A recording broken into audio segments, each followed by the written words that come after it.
A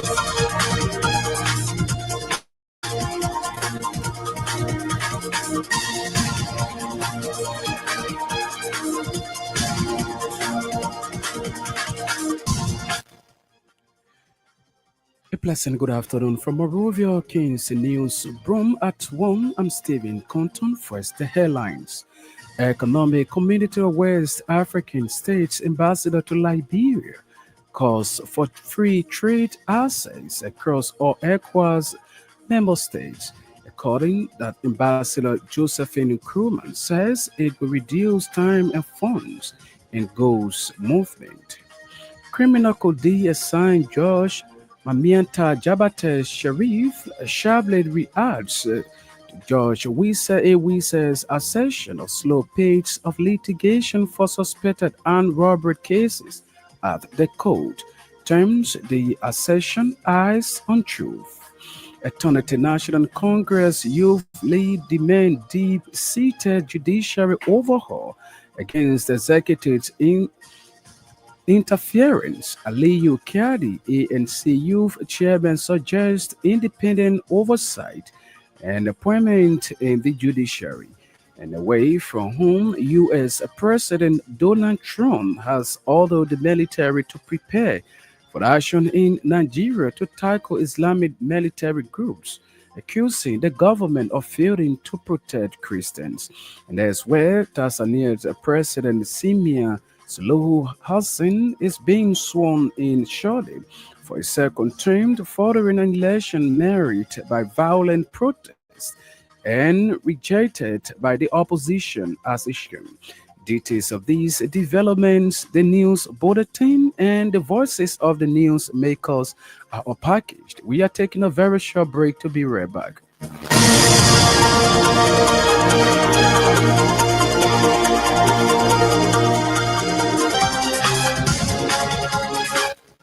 Welcome back. Up next is the Bulletin of News with Sam Andrews. ECOWAS Ambassador to Liberia, Josephine Nkrumah, is encouraging customs officers of member states of the West African Regional Organization to implement the protocol giving free trade access to trade in the region. She said in order to transform the West African region, there is a need for custom officers of non-member states to accept records of inspection conducted by each other so as to reduce the time and funds in moving goods in the region. According to her, traders in the West African region will continue to face challenges of double inspection once the custom officers of member states fully inspect any goods being transported by traders. Ambassador Josephine Nkrumah made the assertion when she delivered the keynote speech at the end of a two-day training of custom officers from Guinea, Ivory Coast, and Liberia in Monrovia. Judge Wise has expressed concern about the slow pace of the litigation for suspected armed robbery at Criminal Code D without indictment, but Criminal Code D resident judge has rejected a assertion. Judge Wise, according to our judicial correspondent, claim that the docket of Criminal Code D showed that only 12 of the more than 200 armed robbery cases have been filed before the court. The Criminal Code D assigned judge made the statement recently when he assumed jurisdiction over the court in preparation for the opening of circuit courts for the November term consistent with Chapter 3. Section 3.8 of the Judicial Law of Liberia. But the resident of Criminal Court has overruled Judge Wise's assertion regarding the slow pace of hearing over 200 suspected armed robbery cases without indictment. The youth wing of the Alternative National Congress has recommended a deep-seated overhaul of the judiciary in order to minimize executive interference. ANC Youth Chairman Aliyu Kiadi said the judiciary need to have an independent oversight in all appointments made be based on merit. The ANC Youth Chairman also proposed opening of the procurement process in the government, noting that the state is losing too much on illicit transactions. He made the comments during a press conference held at the headquarters of the Alternative National Congress over the weekend. The solidarity and trust for a new day has threatened to sustain its massive protest on December 17 of this year, adding it will not vacate the grounds of the executive mansion until President Joseph Boakai meets the demands of its protesters. Stern's chairman, Mulba Molu, disclosed that the protests will be peaceful, law abiding, and non-violent because they are patriots and nationalists that believe in the cause of the people's struggle and respect for the rule of law. Chairman Molu gave the thread when the Solidarity and Trust for a New Day launched its Lead or Leave campaign for the December 17 protests in Congo Town during the weekend. According to him, December 17 would not be like July 17 because hundreds of thousands will come out and it will be sustained if President Boakai does not meet the demands of the protesters. They will not leave the street until the president takes practical actions to meet the demands of the protesters, and their protest will take place just before the executive mansion and would not be negotiable. The Stern chairman made it clear that no police barricade will stop them, no police barriers will deter the crowd in different directions, and no armor or water tank or tear gas or canister or the presence of 10,000 police force would stop them from assembling right before the executive mansion on December 17. A special memorial committee has been set up to memorialize and uphold feast in honor of the late senator of Nima County, Prince Johnson, on November 28th. The chairman of the committee, Von Gley, disclosed that the memorialization of Senator Johnson is being organized by Vice President Jeremiah Cohn in collaboration with the family of the late senator. Addressing a press conference in Saniquale, Nima County during the weekend, Mr. Gley explained that November 17, the people of Nima County will converge at their various places to be selected for the laying of wreaths in honor of the late senator. Gley added that prior to November 28, each of the 40 chiefdoms will be given one cow, 500 United States dollars, and 20 bags of rice for the feast, since everybody cannot get to Saniquale. The chief patron of the national or original country movement has vowed not to accept what he termed replica of the incident in which he was barred from participating in any contest in 2029. In 2023, Thomas Nimle was barred by the Supreme Court of Liberia from contesting the legislative election on grounds that he was not resident of Electoral District 11, Maserati County, where he intended to contest the representative seat. Speaking during the 2025 National Convention of the Original Countrymen Movement in Kakata, Magibi County during the weekend, Thomas Nimlin said no one should take the OCM for granted. According to him, he was not prepared in 2023, but he is more than prepared for the 2029 presidential and legislative elections. And an Islamic preacher from the United States, Muhammad Awal, is expected to pay an official visit to Liberia as guest of the National Muslim Community of Liberia. The executive director of El Nov Foundation for Islam and Development, Ibrahim Fofana, disclosed that the Islamic American clergyman will be preaching at the Fish Market Mosque, Buchanan, Grand Bassett County, and the Sports Commission in Monrovia. Addressing a press conference in Monrovia on the weekend, Fofana put the cost of hosting the American Islamic preacher at 18,000 United States dollars. The Al-Noor Foundation for Islam and Development Executive Director is appealing to Liberians to contribute meaningfully in order to make the visit of Sheikh Mohammed Awa a success.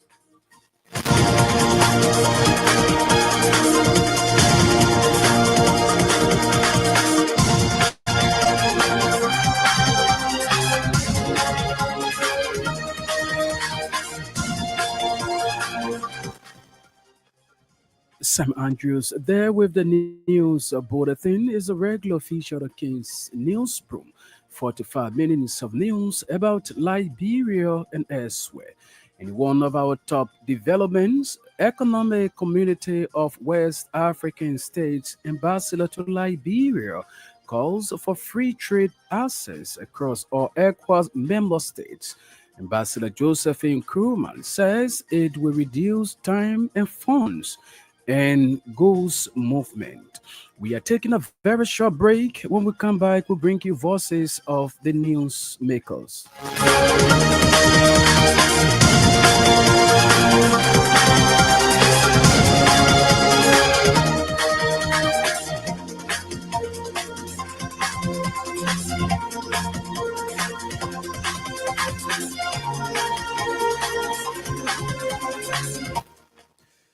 Welcome back and thanks for rejoining us. Today's development. ECOWAS ambassador to Liberia, Josephine Crewman, is encouraging custom officers of members of state of the West African Regional Organization to implement the protocol giving free trade access to traders in the region. She said in order to transform the West African region, there is a need for custom officers of member states to accept records of inspection conducted by each other so as to reduce the time and funds in moving goods in the region. Africa's transformation and indeed ECOWAS's transformation lies in our economic transformation. And so instruments such as SIGMAT, instruments like the ECOWAS Trade Liberalization Scheme and related protocols are key instruments that can drive this agenda.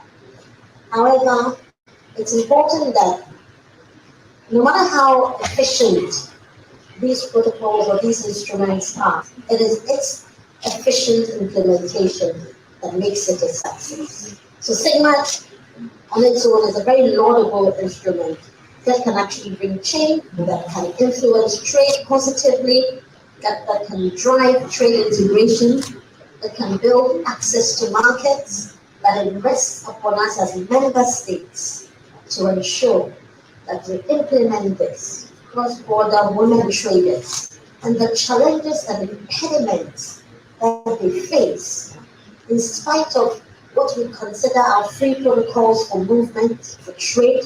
It behoves all of us sitting here and as key stakeholders, customs, to ensure that we fully appreciate, understand, and implement these trade protocols so that trade can thrive in our West African sub-region. Many years after the ECOWAS Trade Liberalization Scheme, frankly, there are many traders, cross-border traders, who are not benefiting from it.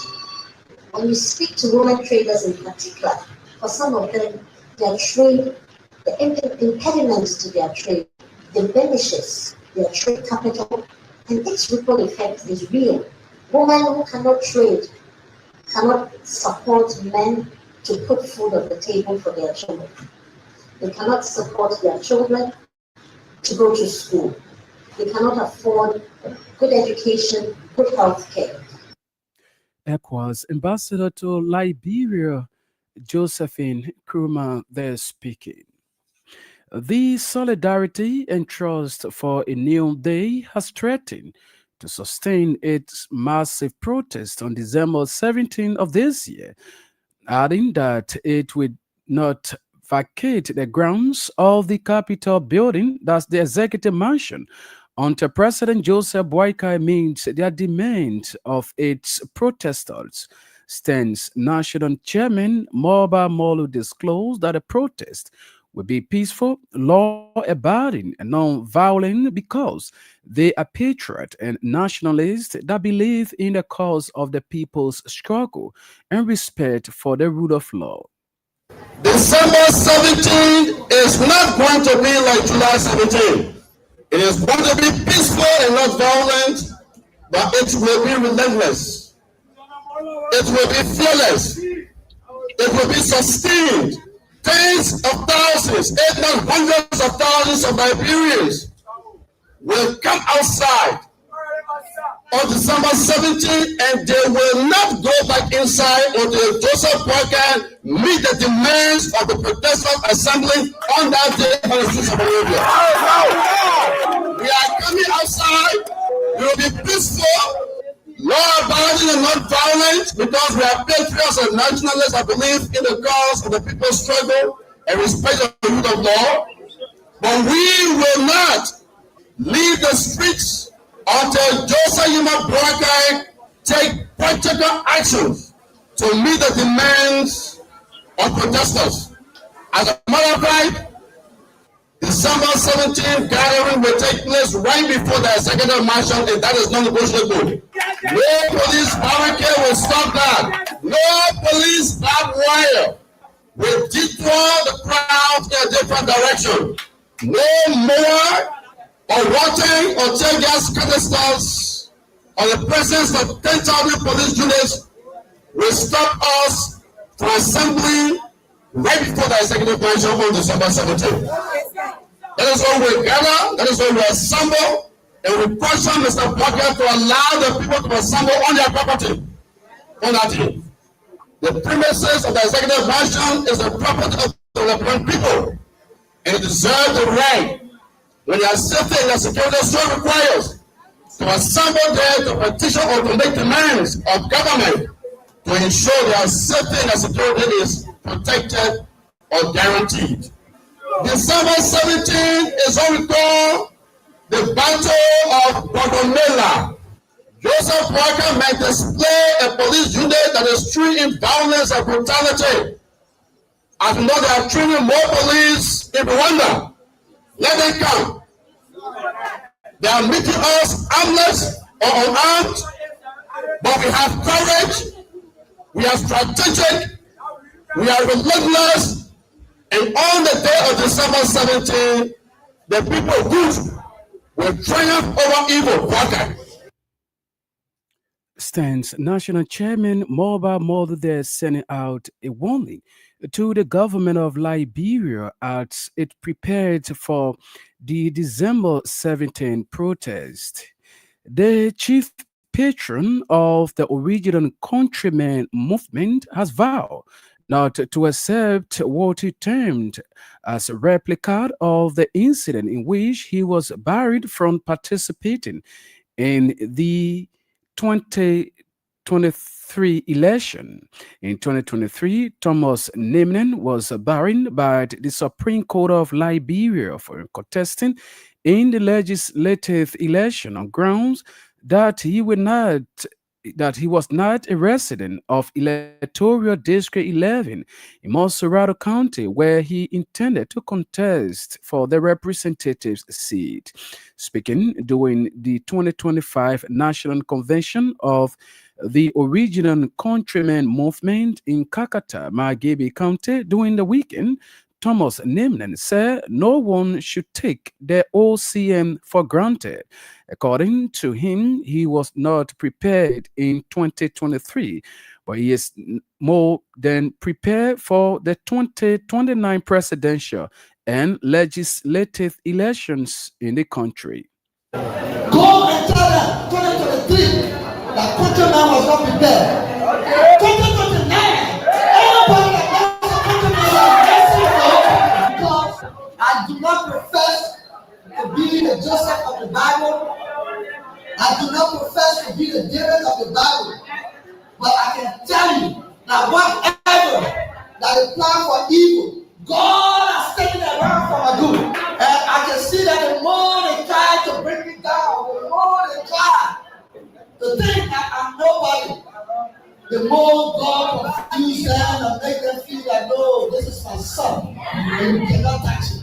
I sit in my own corner and I can tell each and every one of you, I'm bold to tell you that countryman name is in a sentence that should not be mentioned, but it's being mentioned today. But not because of who I am, not because of what I've done. It is because of what you have made me to be. I want to tell you here that the OCM movement that we started is strong and alive and is becoming more vibrant. You either join the train or you stay on the side. If you don't have anything to do, be careful what you say about the OCM movement. Because very soon, OCM movement will have a voice in this country that you will not believe. I want to stand with the enemy. You don't need to preach to me. I live in the time of the late summer kind of Joe, in the cause of the people. The struggle continues. I can tell you that the enemy that's made president in this country, OCM movement is blessed to have the enemy on our side. Just look at where we are headed. If you have the enemy, if you don't know, read the history of the enemy. If you have the enemy on your side, know that the only option you have is the first number. The first number, number one. The enemy is on our side. There's nothing that can stop us anymore. The youth wing of the Alternative National Congress is recommending a deep-seated overhaul of the judiciary in order to minimize executives' interference. ANC Youth Chair Aliyu Kiadi said the judiciary need to have an independent oversight and all appointments be made based on merit. The ANC Youth Chairman also proposed opening of the procurement process in the government, noting that the state is losing too much on illicit transactions. We in the Alternative National Congress reject this trajectory and call for a radical overhaul of the judiciary with independent oversight and merit-based appointment, a transparent procurement system that prioritizes value over connections, a national infrastructure plan that links counties to market, not just Monrovia to the executive mansion, a youth-centered investment strategy that unleashes the entrepreneurial fire of our generation. Liberia cannot afford another decade of elite consensus and donor dependency. We must build an economy rooted in justice, powered by youth, and governed by law. The U.S. report is a warning. The Barker administration is failing, and the people of Liberia deserve better. The recently released General Auditing Commission report on Liberia's domestic debt from 1980 to 2024 is not merely an audit. It is a 44-year obituary of financial recklessness, elite impunity, and institutionalized stealing. It is a forensic X-ray of the state captured by political cartels, where public finances are being weaponized to enrich few and impoverish the many. The report reveals that Liberia's domestic debt has ballooned to over $92.1 million United States dollars, 259 million Liberian dollars. A staggering figure that reflects not investment in the people, but decades of unaccountable borrowing, ghost liabilities, and opaque financial engineering. This is not debt incurred to build roads, schools, or hospitals. This is debt accumulated to form patronage network, finance electoral manipulation, and sustain a bloated bureaucracy that serves the ruling elite, not the republic. From the military kleptocracy of the 1980s through the warlord economies of the 1990s, to the post-war donor dependency of the 2000s and the current octogenarian stagnation under President Joseph Boakai. The pattern is clear. Liberia's fiscal architecture has been designed not for development, but for extraction. The GSC report exposes rampant non-compliance with debt management protocols, including undocumented liabilities and unauthorized borrowing. Failure to reconcile domestic debt records, creating fertile grounds for double-dipping, inflated claims, and fraudulent settlements. Weak internal control across ministries and agencies, enabling system abuse of public funds without consequence. This is not a technical failure, it is a political crime. President Boakai administration is far from breaking this cycle, has entrenched it. Despite rhetorical commitment to transparency, the regime has failed to establish a credible debt verification mechanism. ANC Youth Wing Chairperson Aliyu Kiadi, they speaking. And if you are just coming our way, you are listening to the Monday, November 3, 2025 edition of King's News Broom. And top stories we are furthering: Economic Community of West African States Ambassador to Liberia calls for free trade access across all ECOWAS member states. Ambassador Josephine Crewman says it will reduce time and funds in goods movement. Criminal could be assigned Judge Mamiata Jabate Salif sharply reacts to Josh Wise's assertion of slow pace of litigation for suspected armed robbery cases at the court terms the assertion as untrue. Eternity National Congress Youth Wing demands deep-seated judiciary overhaul against executive interference. Aliyu Kiadi, ANC Youth League chairman, suggests independent oversight and appointment in the judiciary system, and away from whom U.S. President Donald Trump has ordered the military to prepare for action in Nigeria to tackle Islamic militant groups, accusing the government of failing to protect Christians. And as well, Tanzania President Samia Suluhu Hassan is being sworn in Charlotte for a second term following an election marred by violent protests and rejected by the opposition as a shame. We are taking another break. When we come back, we bring you more developments.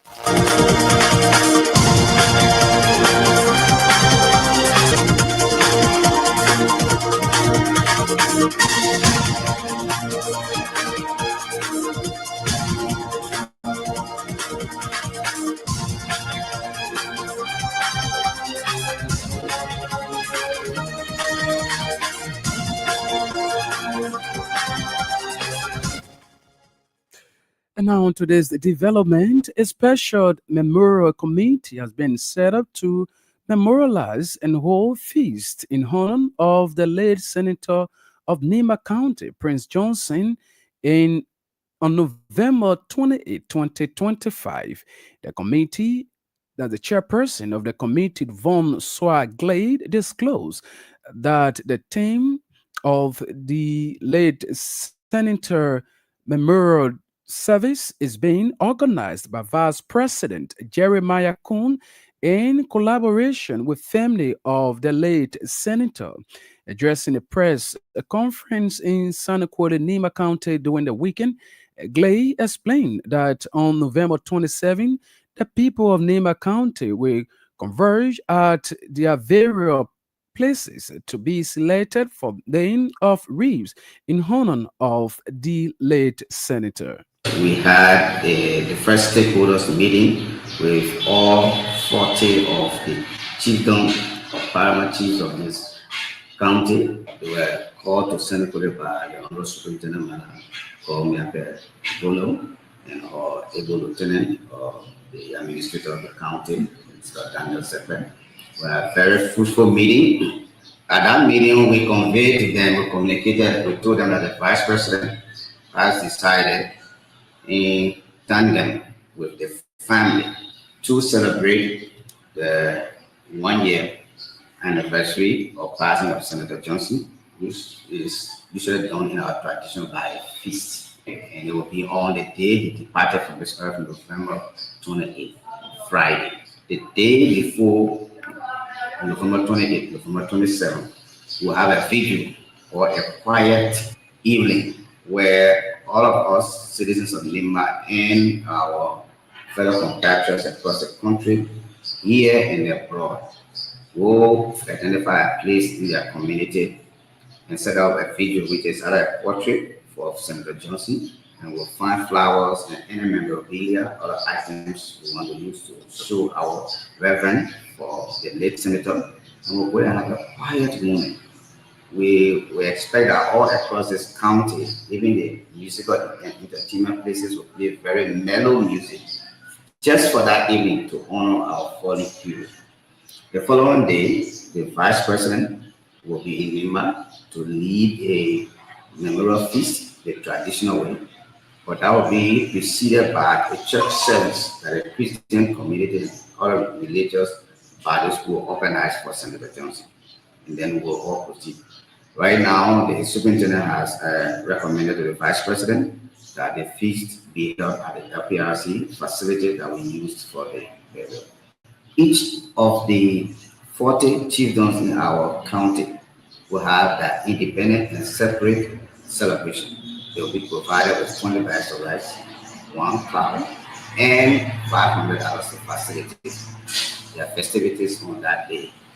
We are hoping that the various representatives will complement the effort of the Vice President to ensure that we have a very successful celebration across the county. And now, of the home front, U.S. President Donald Trump has ordered the military to prepare for action in Nigeria to tackle Islamic militant groups, accusing the government of failing to protect Christians. Trump did not say which killing he was referring to, but claims of a genocide against Nigerian Christians have been circulating in recent weeks and months in some right-wing U.S. cycles. Group monitoring violence says there is no evidence to suggest that Christians are being killed more than Muslims in Nigeria, which is roughly evenly divided between followers of the two religions. An advisor to Nigeria's president told the BBC that any military action against the jihadist group should be carried out together. And elsewhere, Tanzania President Simeon Suluhu Hassan is being sworn and shorted for a second term following an election marred by violent protests and rejected by the opposition. The inauguration ceremony is being held at the military parade ground in the capital in an event closed to the public but broadcast live by the state-run TBC. Simeon was declared the winner on Saturday with 98% of the vote. She fed later opposition with a key rival candidate either in prison or barring to front running. International observers have raised concerns about the transparency of the election and its violent aftermath, with hundreds of people reportedly killed and injured. Well, this is how we got home on today's edition of the news program. But before we take leave of you, a quick reminder of stories we closely follow. Economic Community of West African States Ambassador to Liberia calls for free trade access across all ECOWAS member states. Ambassador Josephine Crewman says it will reduce time and funds in government movement, that goose movement.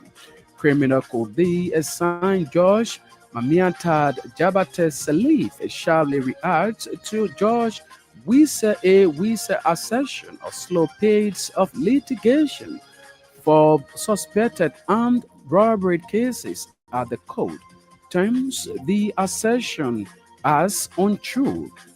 Eternity National Congress Youth Wing demands deep seated judiciary overhaul against executives' interference. Aliyu Kiadi, ANC Youth Chairman, suggests independent oversight and appointment in the judiciary.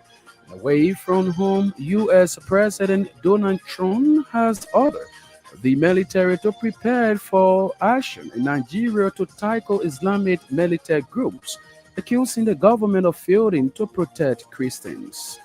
Elsewhere, Tanzania President Simeon Suluhu Hassan is being sworn in Charlotte for a second term following an election marred by violent protests and rejected by the opposition.